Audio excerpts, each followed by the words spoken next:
CM Siddu meeting ಅನ್ನ ಮಾಡ್ತಾರೆ ಸದ್ಯದ ಸ್ಥಿತಿಗತಿಗಳ ಬಗ್ಗೆ. ಈಗ ಆರೋಗ್ಯ ಇಲಾಖೆಗೆ ಸಂಬಂಧಪಟ್ಟಂತೆ ನೋಡೋದಾದ್ರೆ ಏನೆಲ್ಲ ವ್ಯವಸ್ಥೆ ಇದೆ, ಹಾಸಿಗೆ ಇರ್ಬೋದು, ಔಷಧ ಇರ್ಬೋದು, ಆಕ್ಸಿಜನ್ ಇರ್ಬೋದು, ಹೀಗೆ ಕಿಟ್ಗಳಿರ್ಬೋದು, ವೈದ್ಯರ ಲಭ್ಯತೆ ಇರ್ಬೋದು, ಇದೆಲ್ಲದ್ರ ಬಗ್ಗೆನೂ ಕೂಡ ಮಾಹಿತಿಯನ್ನ ಪಡ್ಕೊಳ್ತಾರೆ. ಎಷ್ಟು ಜನ ವೈದ್ಯರಿದ್ದಾರೆ ಅಥವಾ ಕೇಸಸ್ ಜಾಸ್ತಿ ಆಗ್ತಾ ಹೋದ್ರೆ ಯಾವ ರೀತಿ ವ್ಯವಸ್ಥೆಯನ್ನ ಮಾಡ್ಕೋಬೇಕಾಗುತ್ತೆ, ಕಳೆದ ಬಾರಿ ಆದಂತಹ ಅನಾನುಕೂಲತೆಗಳು ಈ ಬಾರಿ ಆಗ್ಬಾರ್ದು ಅನ್ನುವಂತ ಕಾರಣಕ್ಕೆ ಸಿದ್ದರಾಮಯ್ಯನವರು ಮುಂಚಿತವಾಗಿ ಮೀಟಿಂಗ್ ಕರೀತಾ ಇದ್ದಾರೆ. ಈಗಾಗಲೇ JN1 ಏನಿದೆ ಆ ಕೇಸ್ಗಳು ಕೇರಳದಲ್ಲಿ ಹೆಚ್ಚಾಗ್ತಿವೆ.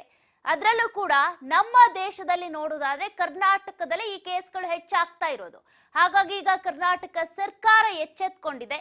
ಇವತ್ತಿನ ಸಭೆಯಲ್ಲಿ DCM DK ಶಿವಕುಮಾರ್ ಸೇರಿದಂತೆ ಆರೋಗ್ಯ ಸಚಿವ ದಿನೇಶ್ ಗುಂಡೂರಾವ್ ಮತ್ತೆ ವೈದ್ಯಕೀಯ ಸಚಿವ ಎಲ್ಲರೂ ಕೂಡ ಭಾಗಿಯಾಗ್ತಾರೆ. ಕಾರ್ಯದರ್ಶಿಗಳು ಕೂಡ ಉಪಸ್ಥಿತರಿರ್ತಾರೆ.